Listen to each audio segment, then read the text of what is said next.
Welcome to Secret Talks. I'm your host, Michaell Magrutsche, here with Dr. Joen Painter and Hillary F. Brown. We are certified personal coaches that let you listen in on our private master sessions, where we discuss topics that come up with us or our clients. 203 relationship, essential communication. Okay, ladies and gentlemen, this is Michaell Magrutsche, your host, with my partners, Hillary F. Brown and Dr. Joen. Hi, girls. Hey there. Hello. You guys know from our coaching that communication breakdown is one of the number one that people start getting crazy when they don't get responded to. And in these days with the freaking texting. The texting's made everyone crazy. And no, my roommate was going crazy the other night about it. I was like, just chill out. Stop speculating. I don't know what she's saying. Exactly. The problem is, if I text you every 2 hours and all of a sudden I don't text you for 6 hours, there's a behavior change there. Unless I said, hey, I'm going to be held up. I'm going to do this. So you won't hear from me till then. It isn't that hard to say that. And also that shows me how much in touch the person is with their own life.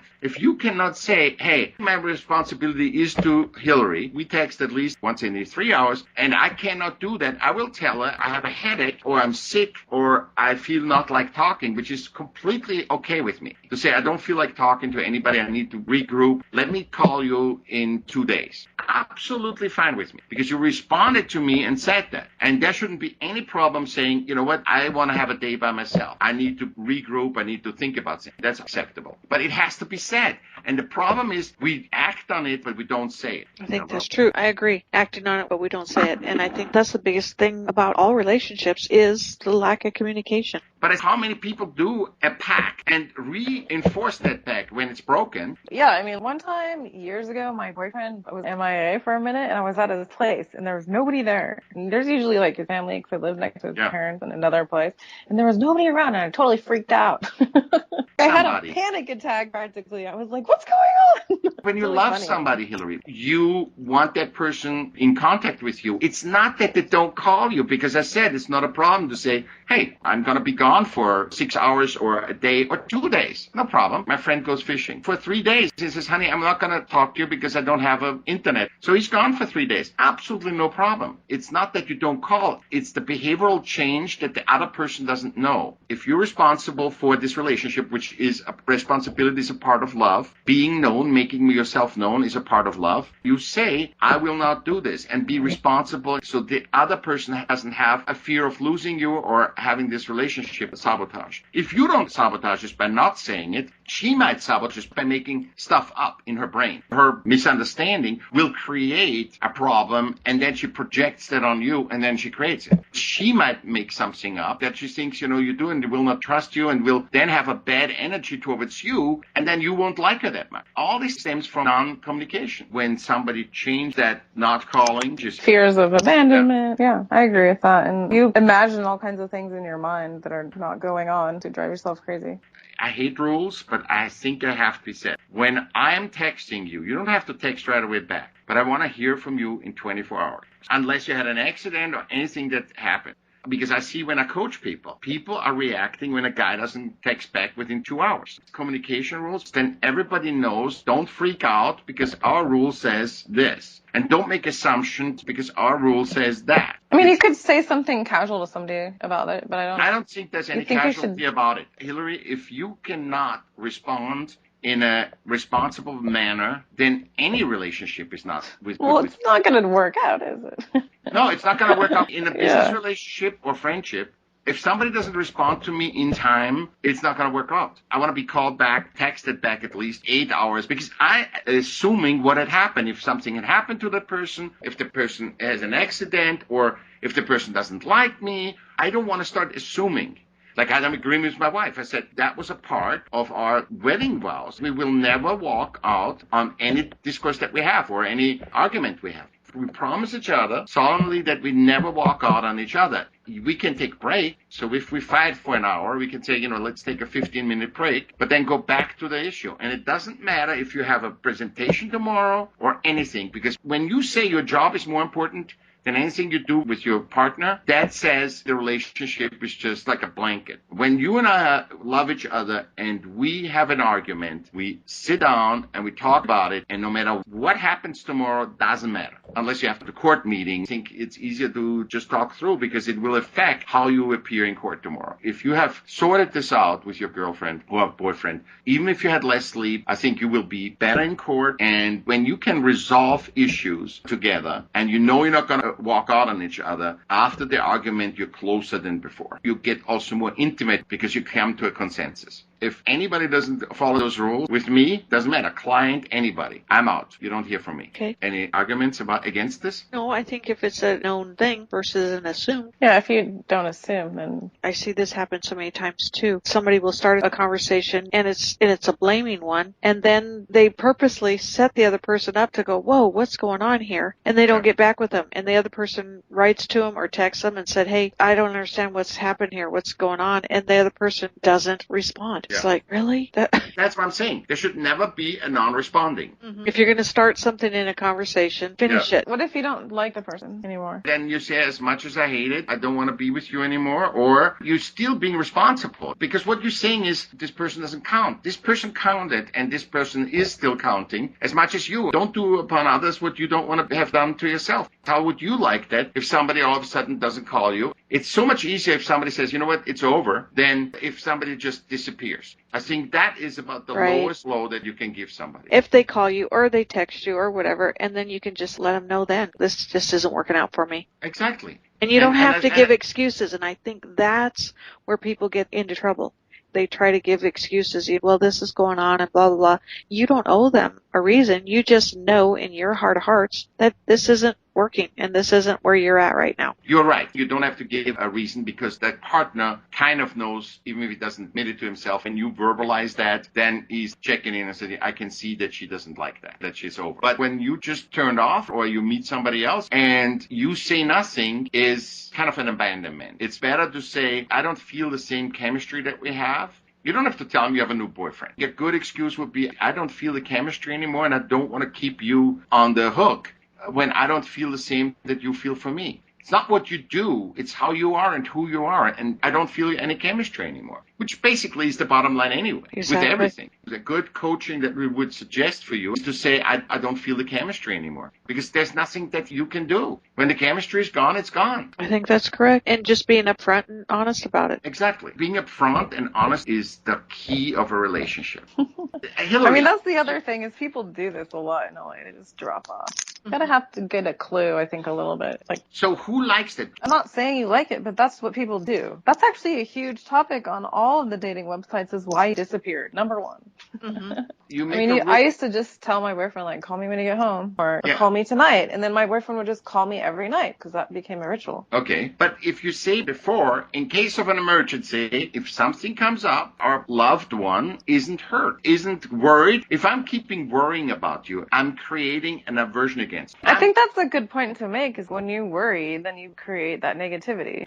The highest fear of love is the fear of losing the love. And one thing of love is also make yourself known, allow people to understand you, explain them why you're doing this or that, or why you're thinking this or that, and why you're being responsible is to lower the fear of loss. The fear of loss is the biggest fear that you have in any relationship. So in order to counter that and be responsible about the love that you have with your loved one, communicate in a way that you diminish the fear of loss. And that's why communication is so important. Everybody says it, but nobody acts upon it. Everybody just does whatever they want to do instead of when this and this happens, this is what we do. When we fight, we clean it out. If we do this, we do that. And if that happens, this we're going to do. I would never want to put on you, Joan, or on you, Hillary, that you don't know what is going on. I would never want you guys to worry about me. Mm-hmm. And I'm expecting the same thing. I call you, you call me back. Or you say, I don't have time to talk. I call you in half an hour, in an hour, next day. People feel uncomfortable to say no or postpone. When you say you call me in an hour, then I'm expecting you to call me in an hour. If you can't make it in an hour, then you call me within that hour, and I find out in 45 minutes it's not going to work.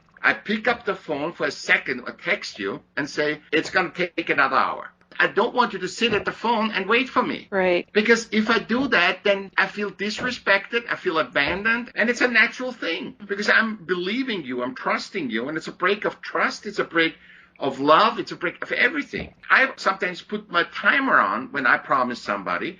I write down immediately on a piece of paper, I need to call that person back. I write it down. I really take that seriously because I think that is such a waste of energy to worry about stuff. And you create the reality. If you induce me to worry, I create a shitty reality because I'm thinking, oh my God, she's dead. You want me to put that out? So even from a law of attraction point, this is the same thing. So when I'm worrying about you guys, then I'm putting that out. Worry is guilt in the future. And that is the reason why you need to be responsible. And responsible doesn't mean it's a burden. Responsibility is the willingness and ability to act. Everything is going to be flawless if the communication is clear. And I think it's the biggest problem in dating. And we are all pussies by saying, oh, it is just this way. And really we are hurting inside, or we are worrying inside, or we are insecure inside. And so, if I was better, he would call me. What is about this? When you see your husband or your boyfriend or your girlfriend being responsible to other people, but not to you. I mean, what does that say about the relationship and you? He calls back all his buddies to go football playing, but when it comes to you, whenever he feels like it. How would you feel? Don't you think you get yourself out of by being responsible for communicating, of setting yourself up for all these misunderstandings and these disappointments, and creating worries and actually attracting the bull into your relationship? Because that's what you're doing. Any insecurity in a relationship attracts more insecurity. That's law of attraction. That's totally true. The easiest thing that you can do to get a good relationship is 100% being responsible for your communication and set that up from beginning. It's not a headache. It's not drag.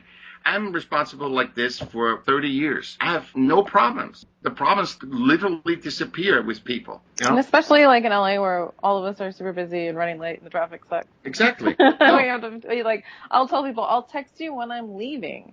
So you at least have an idea exactly. when I'll get there, even if I'm running on time or late. And then you'll know, you can even look at your navigator, how long it's going to take me to get there. Because I found people get really pissed when I show up late in the past, not recently. One of my boyfriends was super pissed at me. I'm like, I'm so tired. I just couldn't get my ass moving. Yeah. That was the reason. And I was like, he just didn't care. Kind of annoying. So I learned. But this is exactly the point of this podcast. As much as I love Hillary, but she makes me hurt. It's not she makes me hurt. I'm hurt. My insecurity. If you have a play with somebody else, you need to communicate.